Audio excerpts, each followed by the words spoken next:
My dad burned my belongings to teach me a lesson. Years later, I bought his house at foreclosure, and what I did next showed him what real lessons look like. My name is Tyler Morrison. I'm 32 years old, and this is the story of how my father destroyed everything I owned when I was 18, how I built a life despite him, and how 10 years later I became his landlord in the most unexpected way. I grew up in Nashville, Tennessee. My dad, Frank Morrison, was a construction foreman. Blue-collar guy, believed in hard work and tough love. Very tough love. My childhood was full of lessons. Forgot to take out the trash? No dinner. Got a B instead of an A? Grounded for weeks. Talked back? He'd take something I valued and destroy it in front of me. "Life's tough, boy. Better learn it now," he'd say. My mom, Lisa, was quiet, passive. She'd try to soften him sometimes, but mostly she stayed out of his way. I had a younger sister, Emma. She learned early to stay invisible, keep quiet, avoid Dad's anger. I wasn't as smart. I pushed back, questioned him. That made everything worse. When I was 18, senior year of high school, things came to a head. I'd gotten accepted to Vanderbilt University. Full academic scholarship, computer science program. I was the first person in our family to get into college. I was proud, excited. I'd worked so hard for this. I'd told my dad over dinner one night in May 2010. "Dad, I got the acceptance letter today. Vanderbilt, full ride," I'd announced, trying to contain my excitement. My dad had looked up from his plate. "You're not going." "What? Why not?" I'd asked, confused. "College is a waste of time. You're going to work construction with me. Learn a real trade," my dad had stated. "But I have a full scholarship. It won't cost you anything," I'd protested. "I don't care what it costs. I care that you're turning into some stuck-up kid who thinks he's too good for honest work," my dad had replied. "I'm not too good for anything. I just want to use my brain instead of my back," I'd said. "Watch your mouth," my dad had warned. "Dad, this is my future. I'm going to Vanderbilt," I'd insisted. "No, you're not," he'd said firmly. "Yes, I am. I'm 18. You can't stop me," I'd stated. That's when he'd stood up, knocked his chair back. "You think you're a man now? Think you can talk to me like that?" my dad had challenged.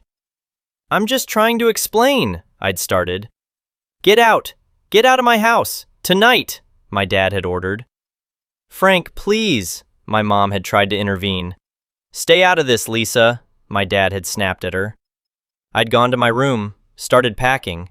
Clothes, books, my laptop I'd saved for 2 years to buy.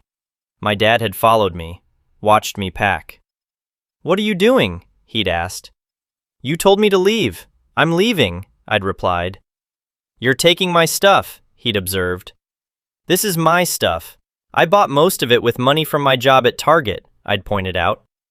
"You bought it living under my roof, using my electricity, my internet. That stuff's mine," my dad had declared.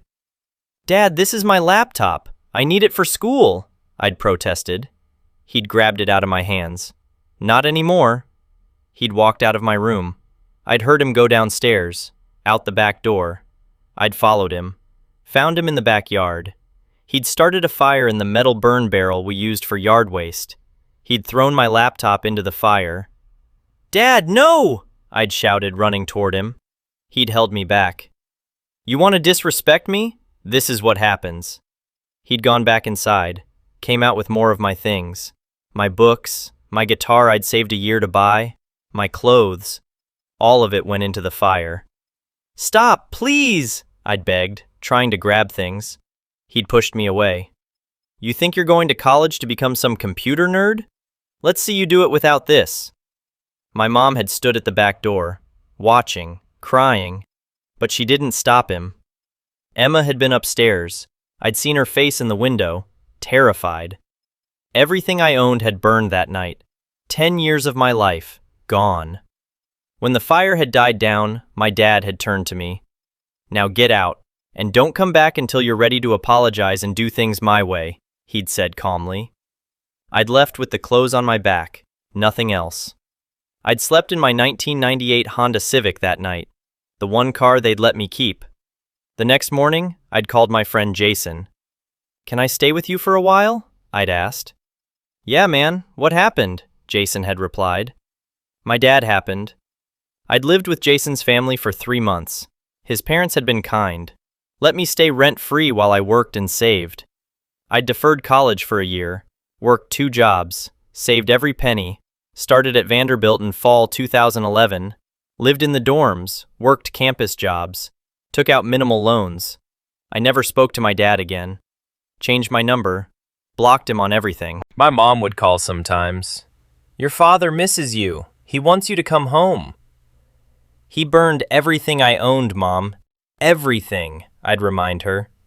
"He was teaching you a lesson about respect," she'd explain. "That wasn't a lesson, that was cruelty," I'd reply. I'd graduated Vanderbilt in 2015, got a job at a tech startup in Nashville, software developer, worked my way up, senior developer by 2018, lead architect by 2020, made good money, 6 figures, bought a condo downtown. I'd lived well, but I'd never forgotten what my dad did. In early 2024, I'd gotten a call from Emma. We'd stayed in touch. She'd moved out at 18 too, couldn't take Dad's anger anymore. "Tyler, I need to tell you something about Dad," Emma had said. "What about him?" I'd asked. "He's in financial trouble. The construction business failed 3 years ago. He's been unemployed. Mom's working at Walmart to pay bills. They're behind on the mortgage. The bank's foreclosing," Emma had explained. "How far behind?" I'd questioned. 6 months. The foreclosure auction is next month," Emma had revealed. I'd felt a complicated mix of emotions. Satisfaction, pity, curiosity. "Why are you telling me?" I'd asked. "I don't know. I thought you should know. They're going to lose the house," Emma had said. I'd hung up, thought about it for days. Then I'd call the real estate attorney, found out when the foreclosure auction was. April 15th, Davidson County Courthouse. I'd shown up. The house I'd grown up in, the house where Dad had burned my belongings. It was being auctioned. Starting bid, $180,000. The house was worth about $320,000, but foreclosure auctions start low. People had started bidding. $185,000, $190,000, $200,000. I'd waited, watched the bidding slow. At $235,000, it had stalled. $235,000 going once, going twice, the auctioneer had called. $250,000, I'd announced clearly. People had turned to look at me. $250,000 from bidder 47. Do I hear $255,000? Silence. $250,000 going once, going twice, sold to bidder 47. I'd bought my childhood home, the home my father was about to lose. 2 weeks later, the sale had finalized. I'd owned the house. My dad had 30 days to vacate per foreclosure law. I'd driven to the house, knocked on the door. My dad had answered. He'd looked older, grayer, worn down. "Tyler?" he'd said, shocked. "Hi, Dad," I'd replied calmly. "What are you doing here?" he'd asked. "I bought your house, at the foreclosure auction. You have 30 days to move out," I'd stated. His face had gone pale. "You... what?" "I bought it. It's mine now, legally. I have the deed," I'd explained, pulling out the paperwork. "You bought my house? Why would you do that?" he'd asked, his voice shaking. "Because I could," I'd replied simply. "Tyler, please, we don't have anywhere to go," my dad had said. "You'll figure it out. You're tough, right? Life's tough? That's what you always told me," I'd reminded him. "That was different. That was a lesson," my dad had started. "So is this," I'd interrupted gently. My mom had appeared behind him. "Tyler? Oh my God. Emma said you might come."